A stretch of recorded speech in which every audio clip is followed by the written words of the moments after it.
Well, that's a big sheet of steel. Welcome back to Tools and Track. Today, we're finishing the bodywork.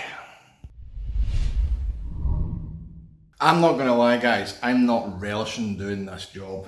It's like most things in this, you get into this comfort zone of going, just weld it, tweak it, bugger about with it and a car will arrive. The problem is, I'm okay at that, I'm not great at glass fibre, and I'm pretty crap with aluminium. The reason being, if I bugger this up, I have not got the equipment here to hide my sins, that being a TIG welder. So I literally have one stab at this, so I need to get it right first time. I mean, I'm not entirely hamstrung to it, I can always order more aluminium. And that big sheet out the front, that was over 100 quid. So yes, in the big scheme of things it's not a lot, but for one panel, it's a lot of money. What I think the best way to do this is going to be using the car itself as the main template. Now we alluded to that the last time when we drew our sort of half-arsed diagram on the board, which isn't really that accurate, so we'll start that again properly. But if I put the car up one side, it basically gives me a flat panel to start forming this around on. Now there's a few things I'm going to want to make allowances for. This panel needs to go on and be quite rigid, so what I'm going to do is make sure I have enough overlap to go 1 and 2 so that it hooks around the top, and that's going to be at all parts. Now you'll see that line's nice and straight, but this line curves in at an angle, and if I'm being honest, the bottom part also curves in at another angle. So there's a lot of compound little tweaks we're going to have to make here.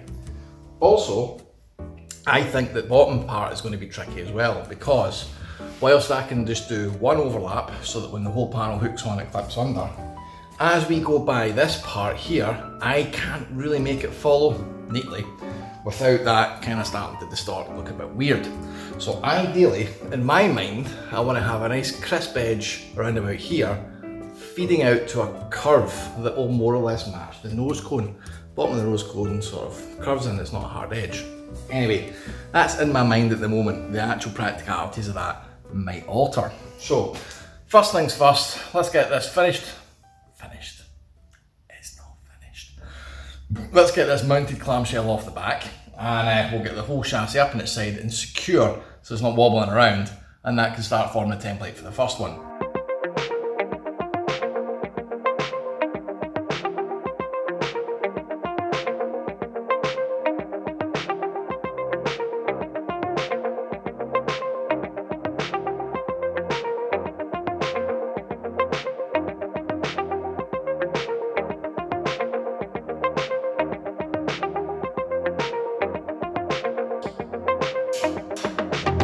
I hate cutting aluminium. It's I didn't really have a lot of options there. I was worried using shears would distort the metal. Plasma cutter, nah. So it was angle grinder time. Just take it nice and gentle. Packed it up with some old gyp rock that was kicking about just so it wasn't hitting the floor. Also to give it a bit of a standoff and try and keep it as flat as possible.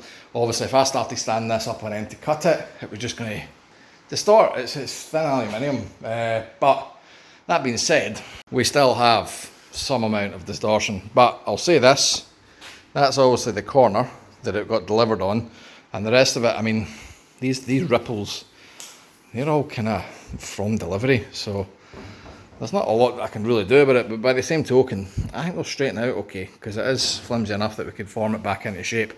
So for the moment, I've just rested the both of them on there, because I'm actually about to go on holiday for the first time in about 4 years.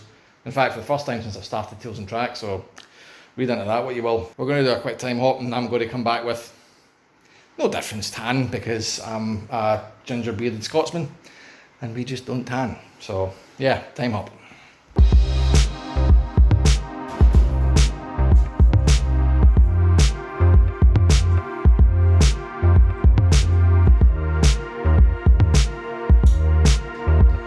Going to be one of those episodes where I'm just constantly making up as I go along here. Now, I've used the Magic Aldi clamps just to hold the top end in. What I've given myself is a 50mm offset from the very top of the chassis, and that's 25mm to go that way, and then another 25mm to go that way. That'll wrap it around the box section. So we'll get down to cutting and bending all that in due course, but what I need to deal with right now is this. For you see, it is all gravy until we get to here. That is the line I want to join this entire panel onto. This guy is quite obviously going to be completely cut and poking out of here, because I think that nose cone actually covers that, although we'll maybe just look into that in a wee second. This one as well, I'm pretty sure we'll just cut a hole and have it protrude out, because if you look at the line of, like, with the best one in the world, that's poking out. There's nothing we can do about that. Same goes for this, but rather than cutting a hole saw, which is what I'm thinking about doing for that and that, I think we may actually just cut a slot for the moment and then work out how much extra we need in order for the suspension strut to poke out and not fill. Again, later on, but you know, at some point, we'll also need to cut out the lower one when we work out what we're doing for the bend around. But right now, my first priority is to get this located on the first datum, which is going to be the top of the car. So that's why we need to worry about the tops. That bottom one we'll deal with later on. But the trickiest one is going to be that, because whilst it doesn't poke out, it's still going to need a hole cut, and it's not going to be dead ahead because the lower suspension arm comes out at an angle. But that's way down the line. Anyway, for the moment, I think what we'll try is cutting. But what I'm probably going to do is have a think about how I'm going to attach this to the car as well. Because it'd be very, very easy for me to just drill some holes here and rivet that, and that gives me the location so I can bend with it. But then I've got exposed rivets on the outside of the car. And whilst part of me thinks that might look quite good in a 1940s Supermarine Spitfire look, it's probably not. And if I don't like it, I'm humped because I'll have done it. So let's just not do that quite just yet and figure out another way of locating that, which is going to be the bendy bend. But anyway, so first of all though, I think we definitely need to work out how to get the whole lot flat, which means dealing with that. So rather than hole sawing it, I'm probably going to exactly cut how much I need for clearance. Or am I? Because then if I do that, it's going to make hole sawing it an absolute pain in the arse. Oh, decisions. This is what happens, by the way, right? See, when you don't have a book plan to work off, and you need to actually start thinking of things yourself, the world is your oyster, because you're not being told, oh, this is how you have to do it. So you come up with all these ideas of, oh, here's how I could do it. But what if it's wrong? Then I can't blame it in the book. I can only blame it in myself. I'm spoiled for choice here on how to f this up.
Oh, it's hot. Also, just back from holiday. Pardon the second head I've got growing. Aussie Bites, love them. Right, so I've kind of got carried away here and done my first draft of what this side plan is going to look like.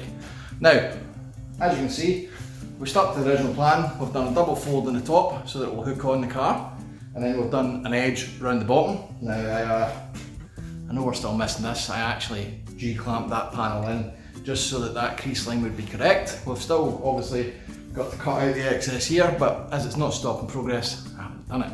Now, moving forward, we've got one crease line here.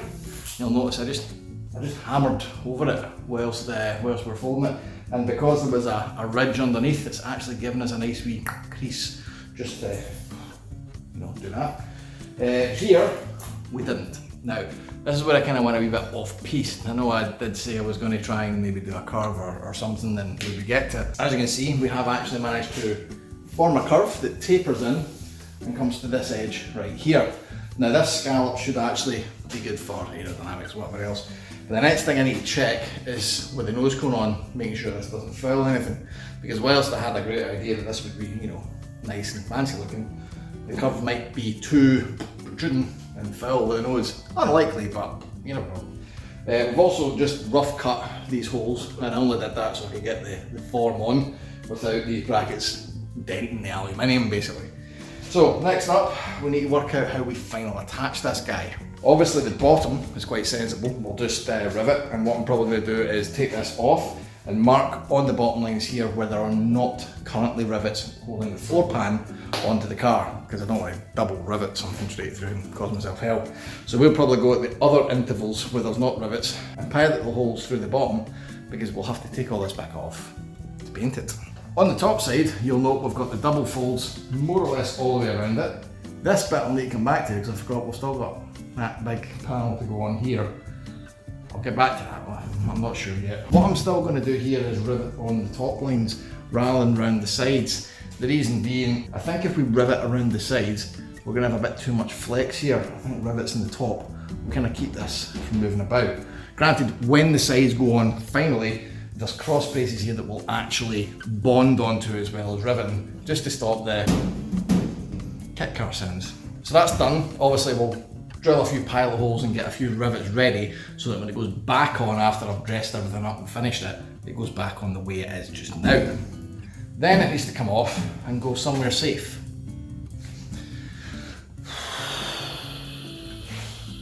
I don't know where that will be. I think what I might do is put a wee hanger up on the wall and literally hang these up.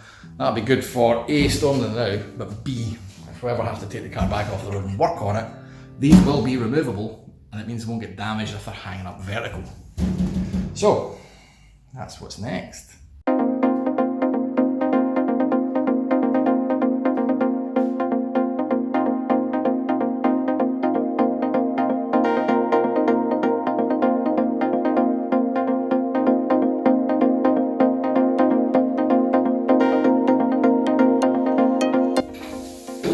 Have my quick clean up before I start the second side. See, at some point in the past, like previous me decided these carpets were a great idea. Stop the feet hurting. Why I thought putting it next to the bench where I do all the grinding and welding in the dirt was a f***ing terrible idea.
out good. That's actually came out really good. So much so, I'm starting to wonder if I've that, because it's not quite got the aggressive curve in the front that this one does. Hold your thoughts. I think we're going to try the nose cone on first, because aggressive curves might not be compatible with that.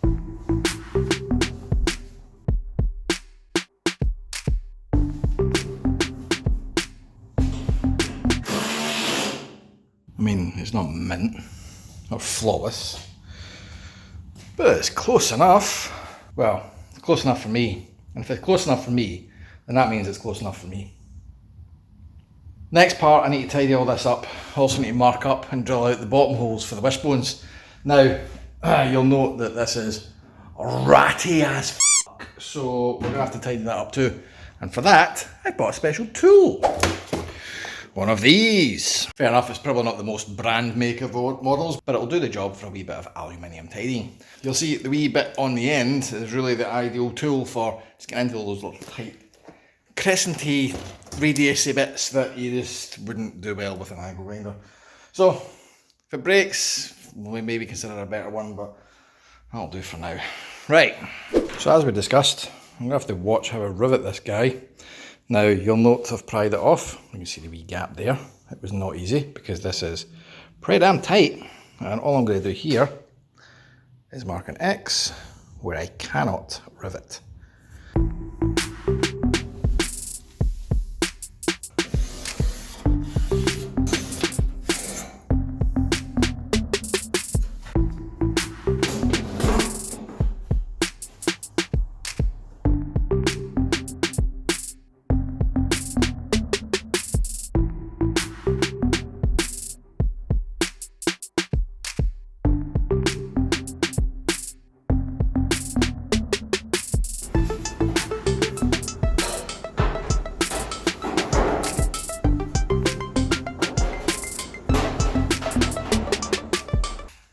Tell you what, that's really starting to look like a car. The nose cone more or less fits okay. I've obviously not riveted yet, so we'll just pin those in place. But I would say, for a day's work, that'll more or less do it. So I'm going to wrap up here, because it's it. And I'm going to say thanks to all my Patreons that are running up beside the screen. Patreon.com/toolsandtrack if you want to know what that's about. Help support this build and make it work, because I am more or less at my peak on financials. If that's not for you, cool, but do the like and subscribe and the share thing as well, because that also really helps. And until next week, guys, drive safe.